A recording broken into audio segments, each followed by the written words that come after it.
show you how great I am.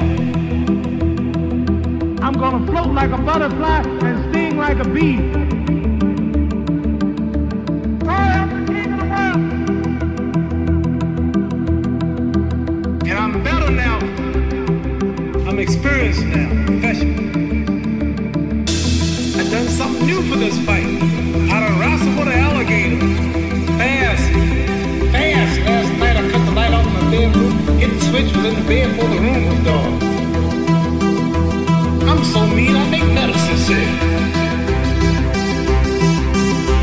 I am the greatest. G5 Jeff TV, there's a subscribe button, a bell icon, a like button.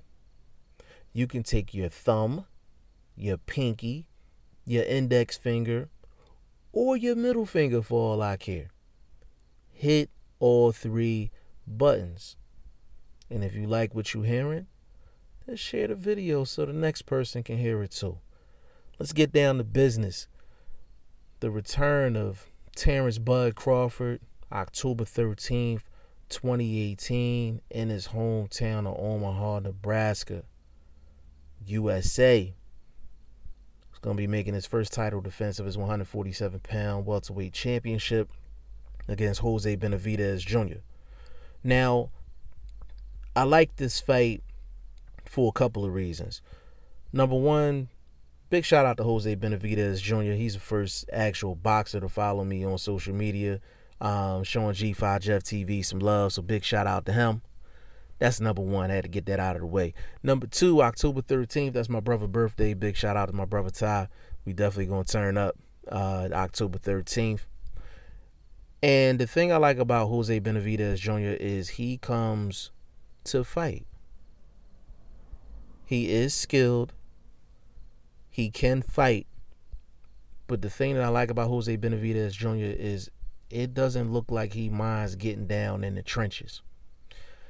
And that's one of the many traits that you need to even have a chance against Terrance Bud Crawford. Now, Jose Benavidez Jr. as an opponent is a couple of things that he's going to need to even have a shot. Number one, he is going to have to get down in the trenches because he's not going to outbox Terrance Bud Crawford. I don't think there's a welterweight on this planet that's going to outbox Terrance Bud Crawford, especially if he doesn't get off to a slow start, which he has a tendency to do.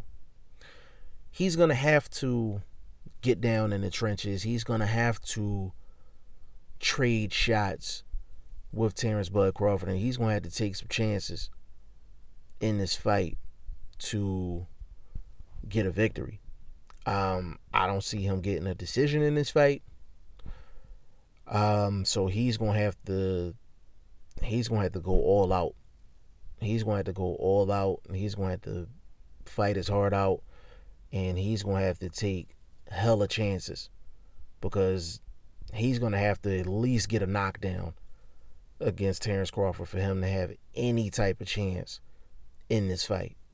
Now, looking at Jose Benavidez Jr., I guess from a business standpoint, should he even have taken this fight in Bud Crawford's hometown? I'm not questioning whether he should have took the title shot.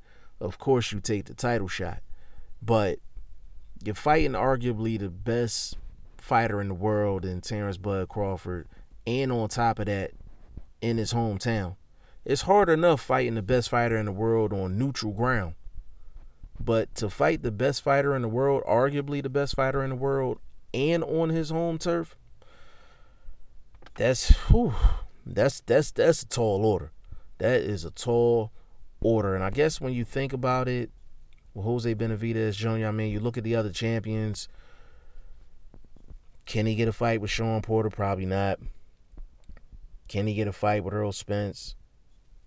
Probably not. You know, it's tough sledding out there at welterweight at 147 pounds. It is extremely top heavy. It's middle heavy too. I mean, there's really no hiding in the 147-pound division. So I guess when you think about it as I'm talking about it, I guess he really had no choice but to take this fight, because it's probably going to be his big. I know it's definitely going to be his biggest payday. It's going to be his biggest opportunity in his career, and it's against arguably the #1 pound-for-pound guy in the world. So Jose Benavidez Jr. feels like he is that good and he is that guy and he's the top guy at welterweight. Then this is his one opportunity to prove it. So, you know, it's a shot that, I mean, just from the outside looking in, looks like he had to take at the end of the day. Now, Terrance Bud Crawford, first title defense at 147. I mean, Crawford just does it all in the ring. He does absolutely everything. I think of Terrance Bud Crawford as a southpaw fighter. I mean, when have you seen Terrance Crawford fight orthodox for more than a minute and a half in a fight? You just haven't. He starts out that way, then he turns southpaw, and he just never goes back. But the fact that he can fight orthodox, the fact that he can fight southpaw, gives him the ultimate advantage. He has one of the top 5 boxing IQs in the sport. He's one of the few guys in boxing that can beat you any way you like it. He can outbox you. He can outslug you. He can lead. He can counterpunch. He can do so many different things. There's not anything in the ring that Terrance Bud Crawford can't do. And that's why he's mentioned as arguably pound for pound the top guy in the game. But I do like this fight for Terrance Bud Crawford. Now, it's similar. Jose Benavidez Jr. as an opponent is similar to other fighters that he has faced, like I would say like a Victor Postal, for example.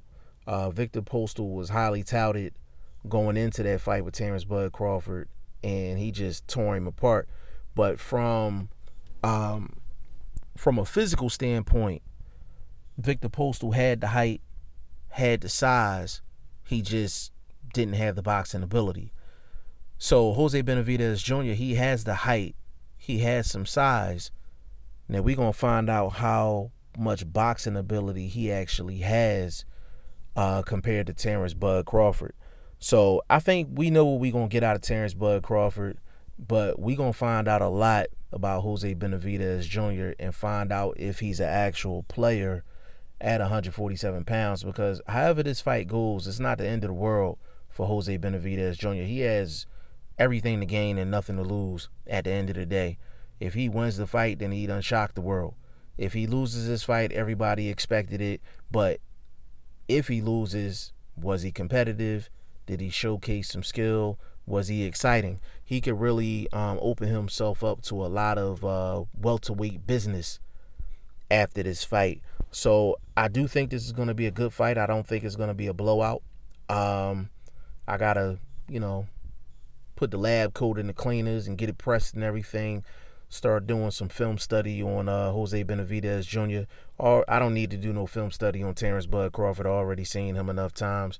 And, I'm going to break it down and see how this fight is actually going to go. Of course, Terrance Crawford is a huge favorite in this fight, coming off of the new deal with top-ranking Bob Arum. So, he's smelling like new money right now. But I'm looking forward to this fight. Terrance Crawford has to fight somebody. None of the big guys are available right now. So, he has to get his title defenses in order so he can start taking these voluntaries, start facing some of these big-name opponents at 147. Now, y'all let me know what y'all think in the comment section. G5Jeff TV, hit the subscribe button, hit the like button. Please share this video, support your boy. Support good content at all times. I appreciate y'all. Peace.